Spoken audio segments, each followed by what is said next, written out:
Hi, my name is Luann Colombo, a science author and health educator in Littleton, Massachusetts.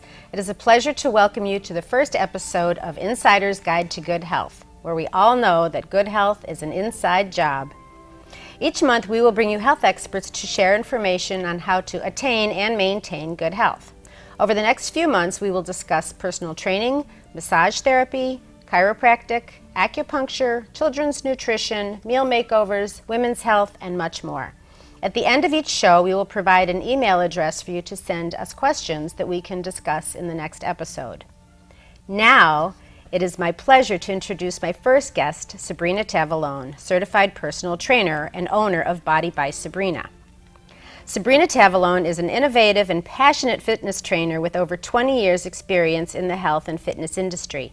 Sabrina graduated magna cum laude from Boston University with a BS in communication and uses her communication skills to lead, mentor, and educate her clients with passion and enthusiasm. As a finalist for America's Next Fitness Star, Sabrina is also known for her Fit and Fab Over 50 wellness videos featured on Insider Health on the web. Sabrina encourages people to live the healthiest life possible through customized training and through in-depth nutrition education. Well, welcome, Sabrina. I'm so happy that you're here. Before we start, I'm curious as to learn about your story of how and why you became a personal trainer and what has kept you so passionate for over 20 years. Oh, thank you so much for asking, Luann. You know, my journey began actually from a place of disease.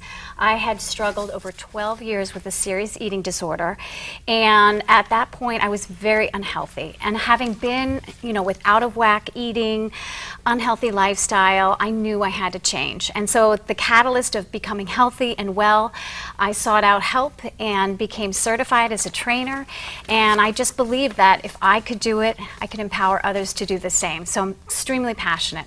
Wow, that's so helpful to hear that not everybody where people come from. And so now, could you give us some advice as to why people should work out? You know, it is probably right up there with eating, with breathing. I think working out is the most important thing, and especially today with technology. You know, we're all so busy on our smartphones, Facebooking, we're sitting all the time. I mean, with the invention of the remote control, I mean, you don't have to get up and, you know, change the channel, so people are in their seats all the time. And I think there's become a real loss of joy of movement. So I feel like people need to connect with their bodies, and so that's where I help them, that discovery phase of what is it that you want to do, what gives you joy, you know, what do you like, how do you like to move? So yeah, it's kind of simple like that. Well, and you know, there's really so many mixed messages. There's go to the gym, there's do this, there's hop on your bike, there's all kinds of super gizmo gadgets technology-wise. What is the best workout, or how do you even choose? How do you simplify this? Well, that's exactly it. You want to keep it simple. You want to pick something that you naturally can do, and it doesn't require a lot of fancy equipment. I did bring a lot of toys today to show you some really fun exercises, but if I may, I'll show you one of the simplest exercises you can do right here, right now. Requires no equipment. It's just called the plank, and I think a lot of people know about it. Oh, I think Facebook, the plank is hard. It's hard. It's very hard. So I'm going to get down on the floor, if I may, just to demonstrate Mother Earth and the mat. That's all you need. So if you have a hard time, you know, getting down to the floor, up to the floor, I can show other things that you can do, but for those that feel comfortable to get to the floor, there's a couple of different ways you can do it. A simple plank on the elbows. This one would be good for somebody who has a shoulder injury, okay, who doesn't like to come all the way up, or if your wrists bother you. In a full plank, you always want to make sure that your wrists are in line with your shoulders, your belly button is pulled into the back of the spine, and you're just going to open up your feet just about hip width apart to give you a little bit of stability in your base, and then you can come down down onto the forearms if that feels more comfortable. You want to make sure you don't round or stick your butt up in the air. You want to keep it as straight as possible. You want to reach the crown of the head, keeping nice and long, like you can imagine like a rod on your back. Now, one thing that makes it a little more fun, if you want to really challenge yourself, you can alternate pressing up, up, and then down, down. And just by changing the movement, it requires a lot of strength, and it's definitely a challenge. When I start out with clients the first time, I'll have them come to their knees. And you can start your plank out just like this, bringing your body weight forward. You're now taking half of the weight off your core by being on the knees, and you can lift here. And then one other exercise I love is the push-up, which The push-up. I love the push-up. This is just such a great way to strengthen your upper body, your core, your bum, everything. If you can't do a full push-up, I always say with my clients, you know, even if you just go halfway and then press up. What's amazing as I work with my clients over time is that they get, you know, stronger, fuller range of motion. Eventually they can come into full, and you can have lots of fun with it. So push-up is a great exercise that I absolutely love. So you're using all your muscles and All your no muscles. equipment. And no equipment, exactly. Mother Earth, yep.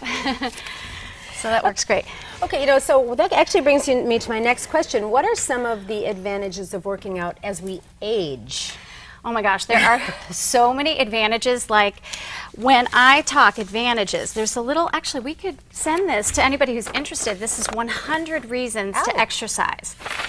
I mean, it reduces your blood pressure, it reduces your bad cholesterol, it raises your HDL, your good cholesterol, strengthens your bones, your connective tissues. I mean, So like osteoporosis is not a foregone conclusion. How do you absolutely. avoid that? You know, I've actually worked with a lot of clients. I have clients who are 90 years old, and we've actually reversed their osteopenia by lifting weights. And we've done this in a chair with something as simple. You don't have to have huge, heavy weights. You know, like these are 5 pounds. You could even use like a milk jug. You can do it from your chair. Your core, again, is pulled in. And you're just strengthening. See, it's the pulling of the muscle on the bone that strengthens the bone. What happens is the bone gets very brittle, and it gets little holes in it like Swiss cheese. And that's why, you know, when people as they age, if they fall and they break a hip, they're doomed, you know. So you want to keep the bone structure really strong, and that's where the weights come into play. You know, if they can't get down onto the floor, I have 2 clients I work with. I go into their home. We have something called an osteoball, which is a little bigger than this, and you can create resistance on the body by just placing it in between the thighs.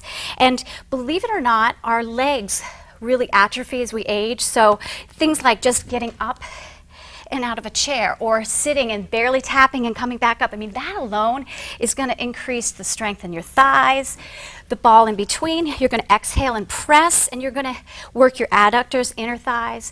Again, increasing muscular strength. The more reps you do, you're increasing your endurance. So I could go on and on about it. And you don't necessarily have to get in your car, drive a half hour, go to the gym, which you can, and going is a great thing, and don't get me wrong, but in the interim times, or just, you know, so that you're doing something every single day, you can do very short workouts and That's do a them consistently. Great point, Luann. I think you just hit on a very crucial point, is that's the consistency. That's, I think, what people don't realize. It doesn't have to be huge quantities of time. They've even done studies with people who are weekend warriors.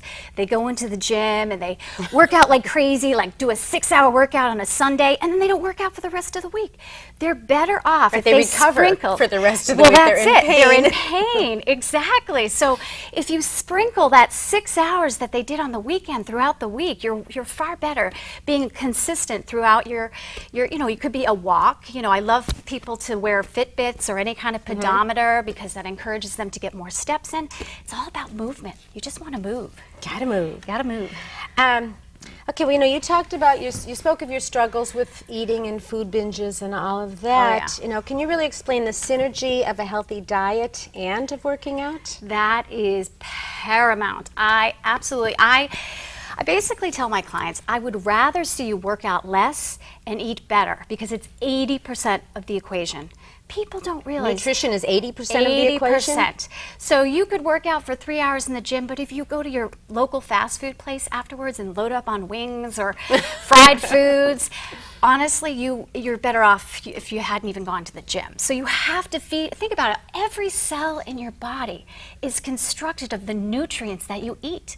So, I love those commercials where the woman's wearing the donut around her midsection, because it's like, do you want to feed the cells the donut, which is made with sugar and processed foods, or do you want to feed it, the fresh raw produce, the fruits, the vegetables? Drink water. If you don't like water, I tell my friends, just put a slice of lemon in there. One of my clients came to the studio, she had strawberries in her water. Whatever gets you to hydrate with proper fluids, those pimped out sports drinks, they're not what you want to fuel your body with, Well, that's so funny too. I was asking a group of people that had this very, I said, all right, how many of you know people who drive BMWs and Mercedes? And they're all raising their hand. It's like, okay, would you put lousy, inexpensive fuel into those vehicles? And they're like, oh, no. But your body is your Beamer. That is and it. And the better you fuel it, the better it will run for you. Absolutely, Luann. I love that analogy. I use that all the time. People take better care of their cars than their bodies. And this is the thing. Your body is the only thing you have for the rest of your life. It's more important than anything. You can go out and buy a new car. You can't go out and buy a new body. But then they want to fix it after it's broken and it's a little late. Exactly. And that's why I do what I do, having been there, having eaten the poor foods and felt awful. And yeah, so it's just awesome to feel good and feel healthy. Well, I've heard you use the term bio-individuality. Yes. What do you mean by that? I know. I put that on my website because I feel we are all as individual and as unique as our fingerprint. There's no two that match. And I really feel like that with exercise programs. People can be loving to run, and that's going to work for them. Other people are more like swimmers. And the other thing, too, is I want to tailor it to what gives them joy? What is going to motivate them? What motivates me is not necessarily going to motivate a lot of my clients. So it's really getting to know their personality, getting to know, what lights their fire. And then on top of that, I learn their body. It's like being a detective because everybody has different strengths, different weaknesses. Some people, their posture, they have to have certain things corrected. And you don't know that till you get them in the studio and start working with them. And often, one thing I've found with all my clients, whatever exercise I give them that they find difficult, that they don't like, it's usually the one they need the most. You've touched on personal training, and some do want to go, some don't necessarily. Could you just give us some advantages or ways that people could use a personal trainer either often, or sometimes people just might want to go once and get a program, just get themselves started? Could you discuss? Absolutely. I have seen clients who come to me for a set regimen. They'll come once a month or once every other week, and I teach them the exercises. I can put together a booklet, and then they work off of that from home. But the true value I find are the clients that are able to come regularly. It's that accountability piece. It's the consistency. If they're once a week with me, they know that they're going to keep up with their workout routine all those other days that when they're not with me, because they know they'll be seeing me on that Friday or that Tuesday. I have some clients that train twice a week because they just know they wouldn't do it on their own. And the other part that's fantastic with a personal trainer, there's a certain energy, you get a better workout. It's a safer workout because I'm, modifying, I'm, adapting to your physical, if you have any modifications, shoulder injuries, knee issues. So that's fantastic. And then I have clients that do absolutely fantastic, even just with once a month check-ins. And what they do, we'll do body fat, we'll do measurements, we'll see how they're coming along. And they are very accountable to me, through the rest of the month. Some of them take my classes, and that, they stay connected to me that way. But just having a personal trainer is like having a personal coach. It's someone who cares about you, your wellness, mind, body, and spirit. So, and also there's something about committing with your wallet. Yes, exactly. Yeah, you're investing in yourself. Absolutely. Exactly. Yep, absolutely. So now we had talked about range of motion and joints and lubricating your joints, and I was just like, that happens while you're exercising? Absolutely. Just the movement alone. I do a lot of stretching and a lot of Pilates threaded throughout my exercises, and that helps keep the joints supple. It just like in yoga, it's the synovial fluid that bathes our joints. And think about it, if you're not using it, it gets stiff, it gets inflexible, it hardens. So when you're using these, range of motion exercises, from isometric contractions, which is where you're just holding the stance, if you have a joint Jackson change. That's your concentric and eccentric contractions. But I got off the topic there. That's okay. It's enough of that question, because I was actually wanted to change topic at this point. Anyway, as a science author and as a health educator myself, I just love that people are so much more leaning towards and understanding that diet is hugely important, and that raw food is a real key to helping shift their nutrition, helping shift their health. Absolutely.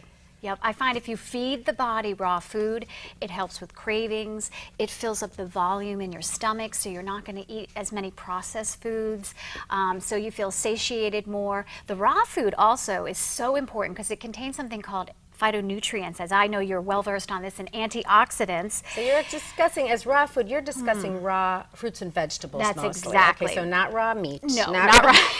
Exactly. Not raw chicken. No. Exactly. Thank you for clarifying. I mean, I will admit, I do love sushi, and that is raw fish. That's not different. everyone, likes that one. But raw fruits and vegetables, exactly. And that's because of the components that are in it. One of the downsides of exercise that a lot of people don't know about, and actually is written in my article, is that it is oxidative stress that happens to the body. So think of it like sparks coming off a fire, and those sparks are going to break down the body. So while it's great to tear muscle to create, because it grows stronger, you also want to make sure that you're feeding yourself antioxidants to neutralize the oxidative stress. Right, so while you're working out, you could also be kind of hurting yourself? In a sense, in a small level, and you see it in the high-level athletes, the triathletes, the people who are doing, copious amounts of exercise. If you don't feed the body, raw fruits and vegetables to neutralize that activity, you're going to get sick, you're going to break down, you get sick more. I see it a lot in overuse injuries, and some of my collegiate athletes, they get a lot of tendonitis, bursitis. So feeding your body smart with raw fruits and vegetables is the way to go. So should people eat, or what should people eat before they work out? Pre-workout, I like something that is simple.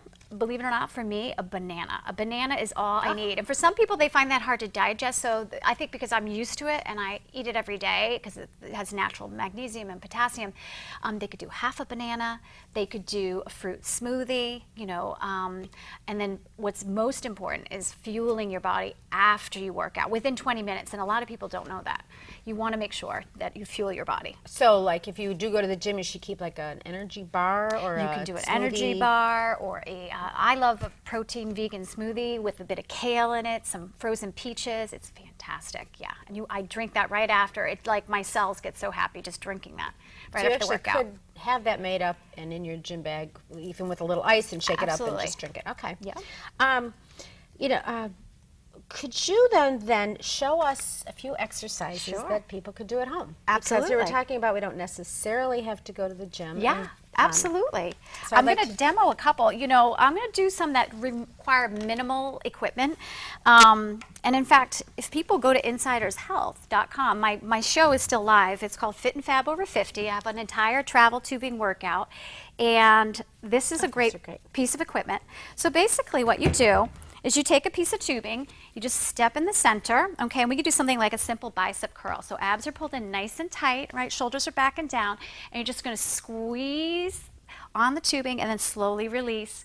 Squeeze on the tubing and slowly release. So this increases, I can feel my core is working, it's stabilizing, I feel my biceps working. This is an awesome exercise. You can do this with soup cans, you can do it with free weights, but I love tubing because you're getting strength gains on the concentric, which is right here, and on the eccentric. You see how I'm really struggling as that band goes downward towards the floor. So that is a super easy exercise anyone can do anywhere.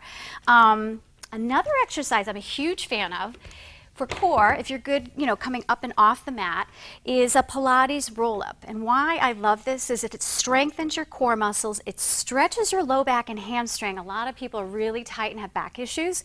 So this one, what you're gonna do is you're gonna come onto the floor, a little tricky with the microphone in my back, but I'm gonna try it. It's gonna be jabbing into my spine, but we'll do the best we can. Okay, so you're pulling your tummy in nice and flat, your hips are square.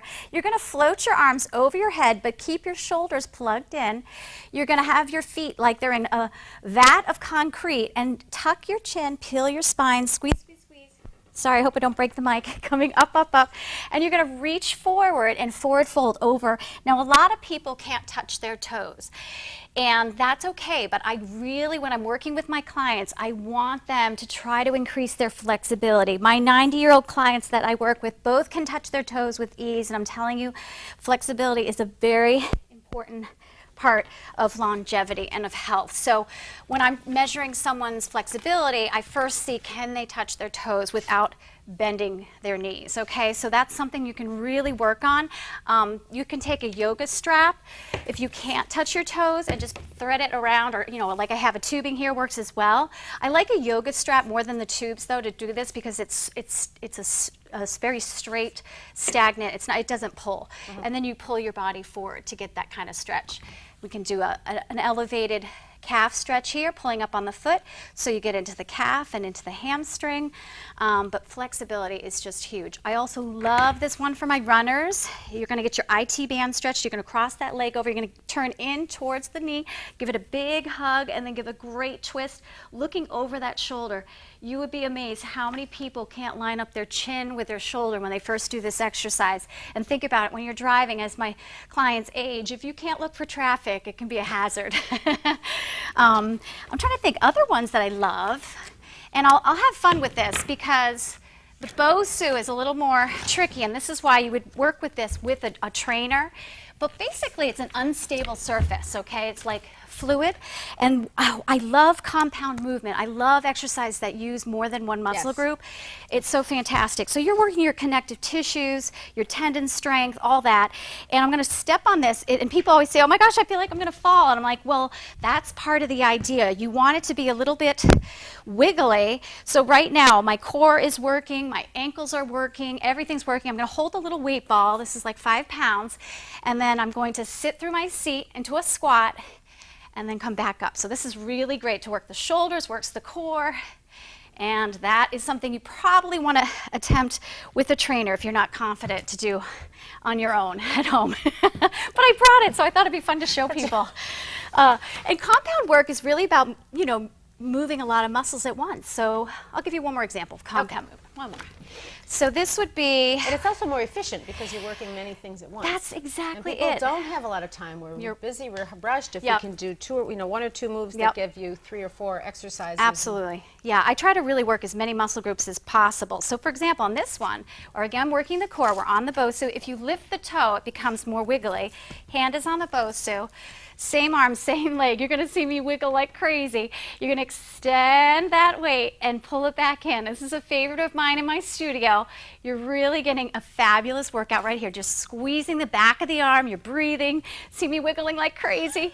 Okay, so now watch this. I put the toe down. That gives me another anchor point. So now I'm more stable. So a lot of times when I start out in the studio, we have them keep that toe down. That gives you another contact point. But it's great. You can do back. You can put both knees on. Work your back muscles like this. I mean, I could go on and on, but it's fabulous. So many things you can do with that. Excellent. Yeah. So that's the fun of working out. Yep. Or even, this is going to sound really funny, but even like standing on one leg while you're brushing your teeth. Yeah, absolutely. Like, with an electric toothbrush, you're Try that. Not all that busy with all the rest of your body. You could be like doing a side leg lift. You could be standing on one leg. You could even be doing like a wall sit.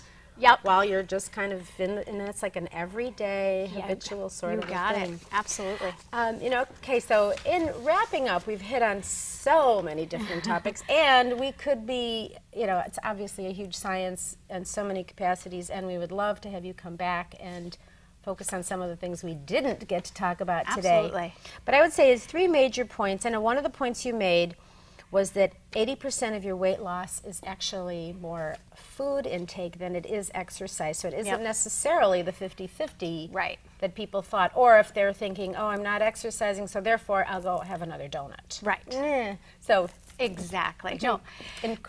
Enforce that a little. Absolutely. No, you have to just think about it, before you eat. And this is where I tell people, be kind to yourself. Before you eat what you're going to eat, decide, is this going to help my body or is it going to hurt my body?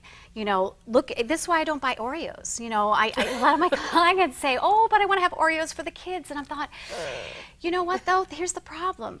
It's not doing any benefit to my children to feed them Oreos. You know, not to sound like I'm so strict. I have plenty of wholesome, you know, things that we make at home, and moderation too. And you know, kids especially will eat what's in front of them. That's if you it. cut up a carrot and have it all sitting there and an apple, that's what they'll eat. This is what they do. They cut up apple, they come home, that's what they have every day, and they love it. So actually, your second point was about the consistency of doing something every day. Every day. I'm thinking as we were talking, we hit so many things. All right, so that consistency of just something, you know, a few minutes each day, a short walk around your block, come back, is better than weekend warrior. Absolutely. And then the other was being kind to yourself. What about that setback of like, oh, I did eat something, now what? Exactly. Well, start over, or absolutely, you know, never give start up. Monday. And it took me actually 10 years to fully recover from my eating disorder. And in that 10 years, I had so many setbacks. You know, it'd be 2 steps forward, 1 step back. 3 steps forward, 1 step back.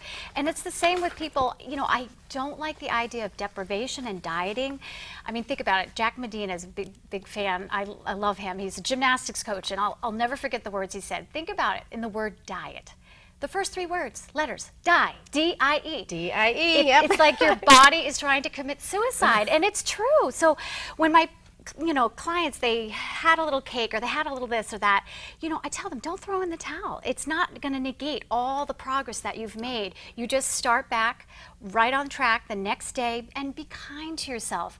I am a trainer. I don't enable the behavior. I say this is the better choice, but then they know it, because as they start to eat better and feel better, they're less likely to slide back. And that's exactly how I got well and how I see my clients succeeding. Right, and health and weight management is so much of a mental thing anyway, which is a completely other topic. Oh, we could talk on that topic for days. We'll make notes of things that we'll discuss in the next show. Yep. So I would, though, then, do you have any other parting words that you'd want to say? Oh, you know what? I just want to tell people that, you know, never give up on yourself. The most important thing as their trainer, I believe in them. And we all can achieve our goals if we set our mind to it. You know, excellence, it's on my website. It says excellence, it's not an act, it's a habit. And excellence is the daily cumulative, you know, changes in, you know, whether you're going to drink more water or you're going to, you know, eat that apple instead of the cookies. And over time, you're going to feel so great. And people become empowered with the knowledge that I share with them. And it's a wonderful journey. It's like being given keys to a brand new car, and you're on a brand new journey. And that's how I feel about wellness and personal training. And thank you so much for having me. Oh, thank you for being here. This was excellent. And now we have a lot of great information we can use in our everyday lives. Thank you. And so I do so much want to thank you. Thank you. And I thank you all out there for visiting us, and look forward to seeing you next month, where we'll be discussing some other topic. I'm not sure what it'll be, but we'll know soon. And if you do have questions, there's an email address that will be posted, and feel free to email in, and we'll address those in our next issue. And thank you for coming to Insider's Guide to Good Health, where we all know that good health is an inside job.